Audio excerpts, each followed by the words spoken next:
My brother stole my inheritance and my parents are defending him. I, 28F, am completely at a loss here and need advice on both the legal and family aspects of this nightmare. Sorry for the length, but I need to get all the details out. My grandmother passed away 8 months ago at the age of 89. She was the most important person in my life. Basically raised me while my parents were working, taught me everything I know about cooking and gardening, and was my biggest supporter through college and graduate school. When she got sick with dementia 3 years ago, I moved back to my hometown to help care for her, even though it meant giving up a great job opportunity in Chicago. For the last 2 years of her life, I was essentially her primary caregiver. I moved into her house, managed her medications, took her to doctor appointments, handled her finances, and made sure she was comfortable and safe. My brother Marcus, 31M, lived about 40 minutes away and would visit maybe once a month, usually just long enough to have dinner and leave. My parents live across the country and visited twice a year if we were lucky. Before her dementia got too bad, my grandmother made it very clear to everyone that she wanted her estate split equally between Marcus and me.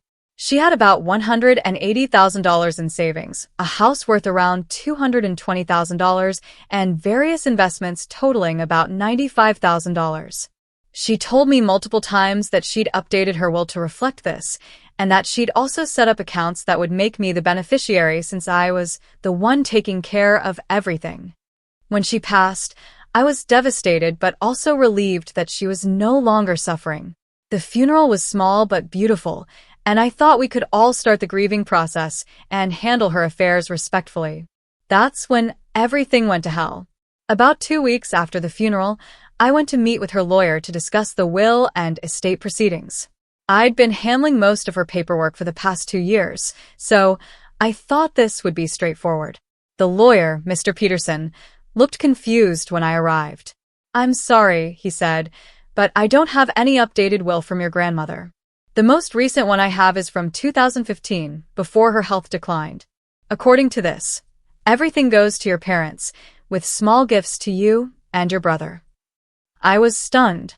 I explained that my grandmother had told me multiple times about updating her will, and that she'd mentioned setting up beneficiary accounts.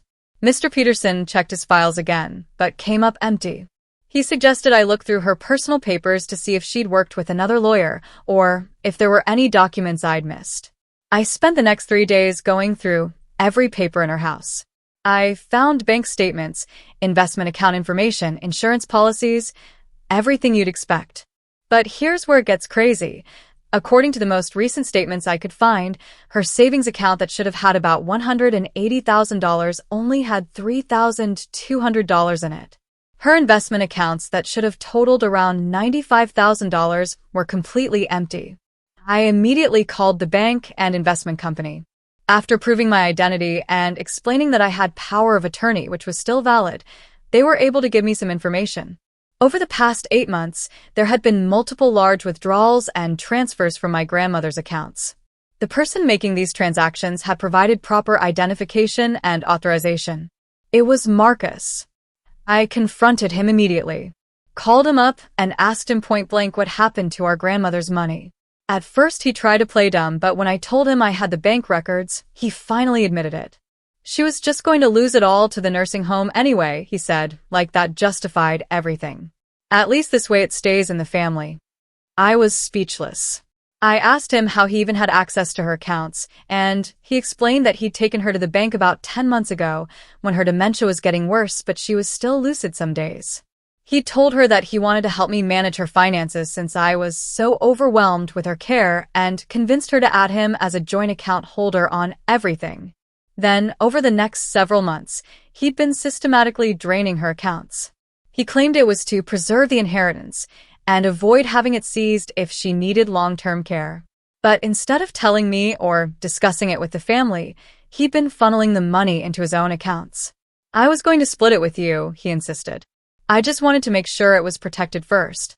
When I demanded he show me where the money was and start the process of splitting it, he got defensive. He said that he'd had some financial setbacks and had used some of the money to pay off debts, but that he'd pay it back. When I pressed him on how much he'd used, he finally admitted it was most of it. I was beyond furious. I told him he had stolen nearly $275,000 from our dying grandmother and that I was going to report him to the police and sue him for every penny. That's when he dropped another bomb on me. Mom and Dad already know, he said. They think I did the right thing. I immediately called my parents, thinking Marcus was lying or that they didn't understand the full situation. But no, they knew everything. Marcus had told them months ago what he was doing, and they'd supported it. Honey, my mom said when I called her crying, Marcus was just trying to protect the family assets. You know how expensive elder care is. If Grandma had needed to go into a facility, they would have taken everything anyway. I explained that our grandmother never needed facility care because I had been caring for her at home, specifically to avoid that situation. I explained that the money wasn't theirs to protect. It was our grandmother's money to do with as she pleased. I explained that what Marcus did was theft, plain and simple. But my parents kept defending him. My dad said that Marcus had shown initiative in protecting the family wealth. My mom said that I was being selfish because I'd been living rent-free in our grandmother's house as her caregiver, and that Marcus had his own family to think about. The more we talked, the more it became clear that they saw Marcus as the responsible one who'd made a tough but necessary decision, while I was being emotional and unreasonable. They kept emphasizing that Marcus has 2 young kids and a mortgage, while I'm single with no dependents, as if that somehow justified stealing from our grandmother. When I threatened legal action, my dad got angry. "You're going to destroy this family over money?" he asked. Marcus made a mistake, but he was trying to do right by everyone. "Don't you think Grandma would want us to stick together?" The gaslighting was incredible. They were acting like Marcus had made some minor error in judgment, not committed what I'm pretty sure is elder financial abuse and theft. I consulted with a lawyer who confirmed that what Marcus did was definitely illegal. The fact that he was added to the accounts doesn't give him the right to steal money for his own use, especially when it was clearly intended as inheritance for multiple people. She said I had a strong case for both criminal charges and a civil lawsuit. But here's where it gets even worse. When I told my family I was moving forward with legal action, they completely turned on me. My parents said I was being vindictive and that I was choosing money over family. Marcus started telling people that I was trying to destroy his children's future and painting himself as the victim.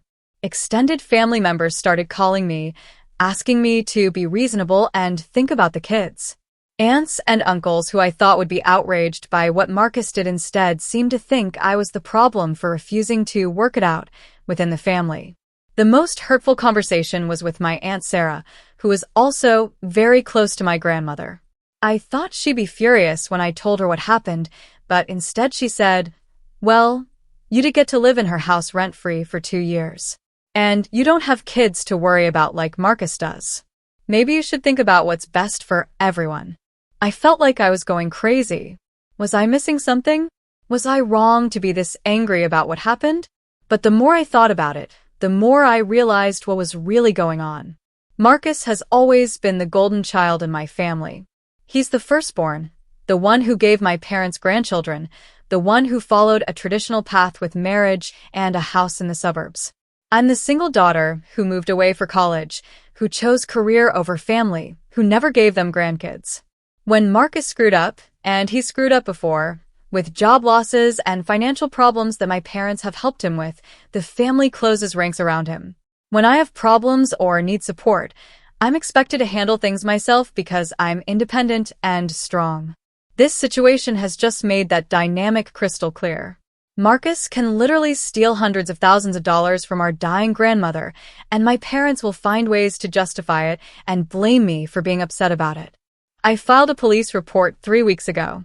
The detective I spoke with said it's definitely a case they can pursue, but that financial crimes involving family members are always complicated and often don't result in full restitution, even when there's a conviction. He also warned me that these cases can take years to resolve and that the family drama often gets worse before it gets better. I also moved forward with a civil lawsuit, though my lawyer warned me that Marcus probably doesn't have the money to pay me back even if we win. He's apparently used most of our grandmother's money to pay off credit card debts, his mortgage, and to make some investments that didn't pan out. There might be enough left for me to recover maybe $30,000 to $40,000, but the rest is just gone. Meanwhile, my family has essentially disowned me. My parents haven't spoken to me in 2 weeks. Marcus blocked me on all social media and told his kids, my only nibblings, that I'm trying to hurt their family. Extended family members have stopped inviting me to events, and I heard through the grapevine that there's been family discussions about how to handle me. The only person who's been supportive is my cousin Jenny, who lives out of state and wasn't super involved in the family drama. She told me that what Marcus did was theft and that I'm right to pursue legal action, but she also can't provide much practical support since she's dealing with her own issues. I feel completely alone and constantly second-guess myself. Did I make the right choice? Should I have tried harder to work things out within the family? Am I destroying relationships over money? But then I think about my grandmother and how hard she worked to save that money and how she trusted Marcus enough to add him to her accounts and how she spent her final months believing her affairs were in order and her grandchildren would be taken care of. She died thinking she was leaving us both a financial foundation to build our futures on, and Marcus stole that from both of us. I also think about the 2 years I spent caring for her, giving up career opportunities, social connections, dating prospects, all so she could stay in her own home and maintain her dignity during her illness. I did that out of love, not expecting any reward, but I also did it believing that she had made arrangements to take care of both Marcus and me after she was gone. Instead, Marcus swooped in during her most vulnerable time, manipulated her into giving him access to her money, and then systematically stole it while I was busy making sure she took her medications and got to her doctor appointments. The money would have changed my life. I could have bought a house, gone back to school, started the business I've been dreaming about. Instead, I'm 28 years old with minimal savings because I spent 2 years as an unpaid caregiver, and the inheritance that was supposed to help me get back on my feet is gone. Meanwhile, Marcus used our grandmother's money to pay off debts he accumulated through his own bad decisions, and my parents think that was the right thing to do because family takes care of family, apparently except when it comes to taking care of me. I don't know how to move forward. The legal processes are slow and stressful. I'm estranged from most of my family. I'm living in my grandmother's house still, which I guess technically belongs to my parents now, according to her old will, but I don't know for how much longer. I need to find a new job and figure out where I'm going to live and how I'm going to rebuild my life, all while dealing with the grief of losing my grandmother and the betrayal of my family. Has anyone else been through something like this? How do you handle it when your family chooses the person who wronged you? How do you move forward when pursuing justice means losing relationships that used to matter to you? I know some people will probably say I should have just accepted the loss and tried to preserve family relationships, but I can't get past the principle of the thing. If I let Marcus get away with this, what message does that send? That it's okay to steal from vulnerable family members as long as you have a sob story about kids and mortgages? That I'm supposed to just accept being screwed over because I'm single and childless? I don't know if I'm handling this right, but I know I can't live with myself if I don't at least try to get justice for my grandmother and recover what I can of what she intended for me. Any advice, legal, practical, or emotional, would be really appreciated. Update, posted 6 weeks later. I wasn't sure I was going to update this, but so much has happened and I've gotten a lot of messages asking for updates, so here we are. First, the legal update. The criminal investigation is moving forward slowly. The detective assigned to the case has been thorough and professional, and they've been able to trace most of Marcus's transactions. The prosecutor's office has indicated they plan to file charges for elder financial abuse and theft, which could be felony charges given the amount involved. Marcus's lawyer has been trying to negotiate some kind of plea deal, but so far the prosecutors aren't interested in anything that doesn't include restitution and jail time.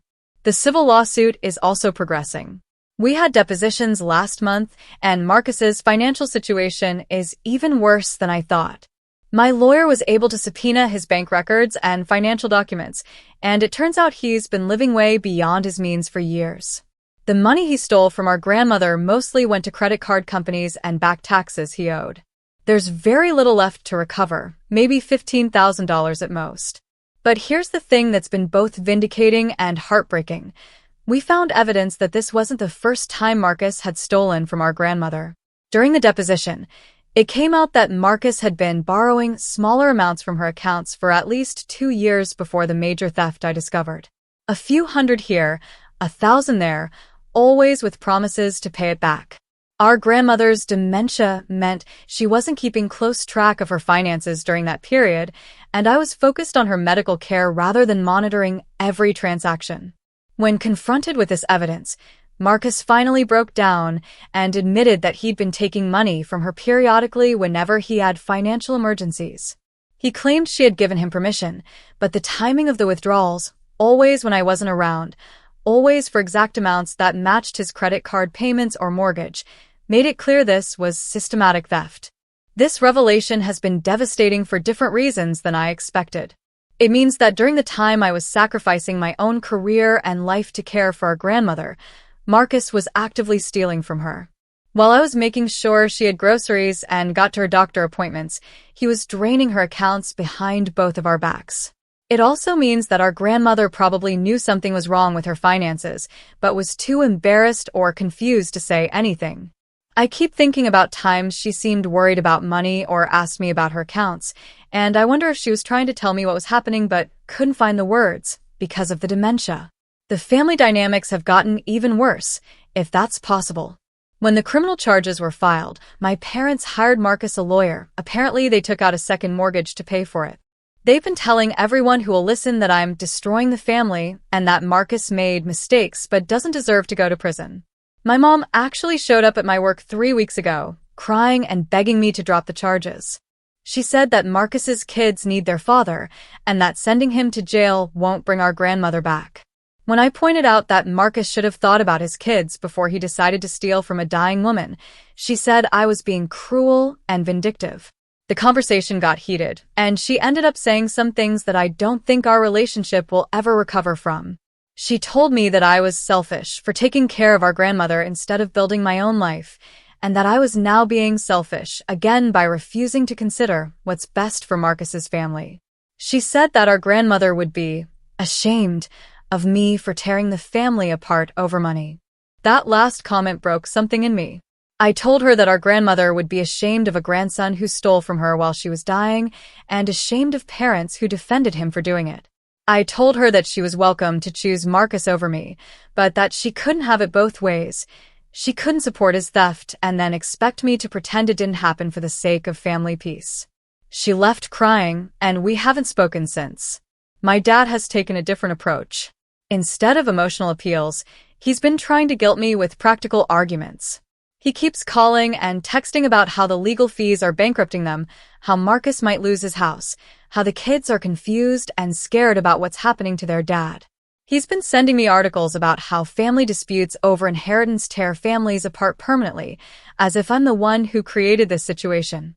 Last week, he sent me a text that said, "Your grandmother loved both of you equally. She wouldn't want this." I finally responded with, "You're right. She wouldn't want Marcus to have stolen from her either, but here we are." He hasn't contacted me since then. The extended family situation is complicated. Most of them are still taking Marcus's side, but a few people have reached out privately to say they support me. My cousin Jenny has been amazing. She actually flew out to visit me last month and helped me go through more of our grandmother's papers. We found some letters our grandmother had written but never sent, including one to me that talked about how grateful she was for my care and how she wanted to make sure I was taken care of after she was gone. Reading that letter was both comforting and heartbreaking. It confirmed that she really did intend to leave me something substantial, and that Marcus's theft didn't just steal money from me. It stole her final gift and her ability to take care of me the way she wanted to. Jenny also helped me understand something I'd been struggling with. She pointed out that my family's reaction to this situation has revealed dynamics that were always there, but that I'd been too close to see clearly. Marcus has always been the golden child who gets rescued from his mistakes, while I've been the strong one who's expected to handle things on her own. This situation didn't create that dynamic, it just made it impossible to ignore. The practical aspects of my life are slowly improving. I found a new job that pays better than my old one, and I'm planning to move to a different city next month for a fresh start. The house situation resolved itself when my parents decided to sell our grandmother's house rather than deal with me living in it. I'm actually glad. Living there was becoming too painful anyway, with all the memories and the constant reminders of what happened. I've been in therapy for about 2 months now, and it's been incredibly helpful.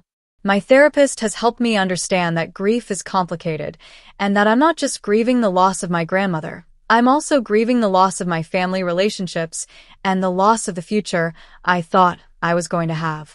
She's also helped me see that pursuing legal action wasn't about money, even though that's how my family has framed it.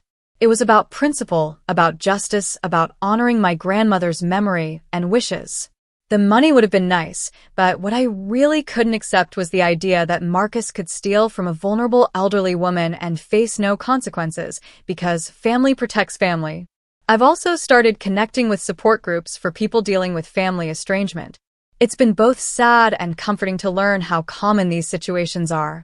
There are a lot of people out there dealing with family members who've chosen someone who wronged them, and hearing their stories has helped me feel less alone.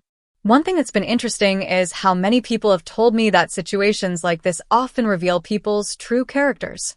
My family's reaction to Marcus's theft has shown me who they really are when the chips are down, and while it's been painful, it's also been clarifying. Marcus's trial is scheduled for early next year. His lawyer is still trying to work out a plea deal, but the prosecutors are holding firm on restitution and jail time. Even if he gets the minimum sentence, he's looking at least a year in prison and will have to pay back whatever money can be recovered. I feel conflicted about this sometimes. I don't take pleasure in the thought of Marcus going to jail, and I do feel bad for his kids, who didn't ask for any of this. But I also think about my grandmother trusting him, and about the 2 years I spent caring for her while he was stealing from her, and I know I made the right choice. My parents will probably never forgive me for sending their son to prison. Most of my extended family will probably always see me as the person who chose money over family harmony. I've lost relationships that I thought would last my whole life, and there are times when the loneliness feels overwhelming. But I've also gained something I didn't expect: self-respect. For the first time in my life, I stood up to my family's dysfunction instead of just accepting it. I chose principle over peace, justice over comfort, truth over the easy lie that Marcus was just trying to help. I'm building a new life in a new city, with new friends who don't have decades of history telling them that Marcus is the golden child, and I'm the one who's supposed to handle things on her own. I'm in therapy to work through the trauma of losing both my grandmother and my family. I'm focusing on my career and my own happiness instead of trying to manage other people's feelings and expectations. It's not the life I planned, and it's not the family I thought I had. But it's honest and it's mine, and I don't have to pretend that theft is okay or that I'm supposed to sacrifice my well-being for other people's comfort. Some days I'm sad about what I've lost. Other days I'm angry about what was taken from me. But most days, I'm just focused on moving forward and building something better from the pieces that are left. To everyone who commented on my original post with support and advice, thank you. Reading your stories and perspectives helped me through some very dark times, and knowing that other people had been through similar situations and come out the other side gave me hope that I could do the same. To anyone dealing with something similar, it's okay to choose justice over family peace. It's okay to hold people accountable for their actions, even when those people are related to you. It's okay to walk away from relationships that require you to accept being treated badly. Family isn't supposed to be something that hurts you. And when it is, it's okay to build a new one.